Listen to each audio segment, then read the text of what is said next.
شوہر نے کیا کہا جب تک میری اجازت نہ ہو گھر سے قدم نہ نکالنا. چلا گیا. ایک دن اچانک دروازہ بچا, اندر سے آواز آئی کون؟ کہا تیرا بھائی ہوں. کہا کیوں آیا؟ کہ ابا کی طبیعت خراب ہے, تجھے بلانے آیا ہوں. اس نے کہا مجبور ہوں, شوہر نے اجازت نہیں دی ہے, شوہر نے اجازت نہیں دی ہے, اس لیے میں گھر سے باہر قدم نہیں نکال سکتی. بھائی چلا گیا. باپ نے بیٹے کو آتے دیکھا, پوچھا کہاں تھا شہزادے, لے کے نہیں آیا بہن کو؟ کہا اس نے کہا کہ میرے شوہر کی اجازت نہیں ہے. وقت گزرتا گیا, طبیعت بگڑتی گئی, پھر طبیعت بہت زیادہ جب خراب ہوئی اس نے کہا ایک بار اور چلا جا. پھر جب بیٹا آیا ہے نا دوبارہ سے, پھر دروازہ بجا. کون؟ کہا ابا کے آخری لمحات ہیں. کہا کیا کہہ رہے ہو؟ کہا اب سانسیں رکنے لگ گئی ہیں, اگر جیتے جی دیکھنا ہے تو ایک بار چل کے دیکھ لے. اس نے کہا میرے شوہر کی اجازت نہیں ہے, اگر شوہر کی اجازت ہوتی تو میں آ جاتی. اللہ اکبر. کسی نے کہا چل کے رسول اللہ سے اجازت لے لیں, وہ تو اجازت دے دیں گے. لوگ اکٹھے ہو کے حضور کی چوکھٹ پہ گئے. آقا ایسے ایسے معاملہ ہے, شوہر اجازت نہیں دے کے گیا ہے, اس لیے عورت گھر نہیں جا رہی ہے, آپ اجازت دے دیں. میرے نبی نے کہا اگر شوہر نے اجازت نہیں دی ہے تو عبداللہ کا بیٹا بھی اجازت نہیں دے گا. اللہ اکبر. نبی نے بھی اجازت نہیں دی. بیٹا پھر پلٹ گیا, کہا ابا تیری بیٹی نہیں آئی ہے. باپ روتے روتے دنیا سے چلا گیا. جب جنازہ تیار کیا گیا لوگوں نے کہا او یار زندگی میں نہ سکی, آخر بیٹی تو بیٹی ہے, مرنے کے بعد کم سے کم باپ کا چہرہ دکھا دیا جائے.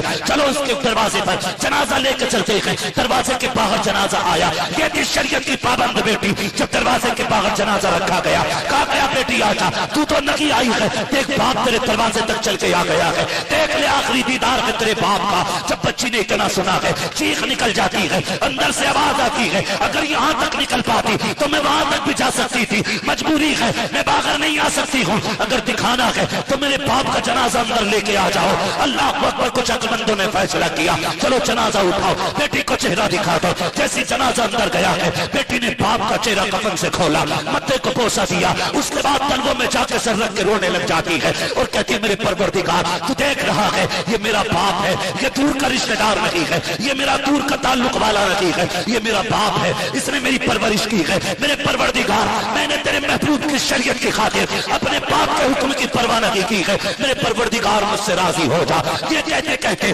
بیٹی نے باپ کو الوداع کیا ہے. جب لوگ دفنا کے آ گئے, اگلی رات جب آئی ہے لوگوں نے دیکھا کہ یہ شخص سے کل دفنایا تھا آج جنت کی بہاروں میں ٹہل رہا ہے, جنت کی بہاروں میں ہے. کسی نے کہا یار بتا تو صحیح اتنی جلدی تو جنت میں کیسے آ گیا؟ اس نے کہا عمل تو اچھے نہیں تھے, نیکیاں تو اتنی نہیں تھی, گناہ بہت زیادہ تھے. پھر بخشا کیسے گیا؟ کہا مجھے اپنے عمل کا تو نہیں پتا, لیکن اتنا جانتا ہوں جب قبر میں پہنچا رب نے فیصلہ سنا دیا, فرشتوں اس کی بیٹی شریعت والی ہے, ہم نے اس کے صدقے میں اسے جنت والا بنا.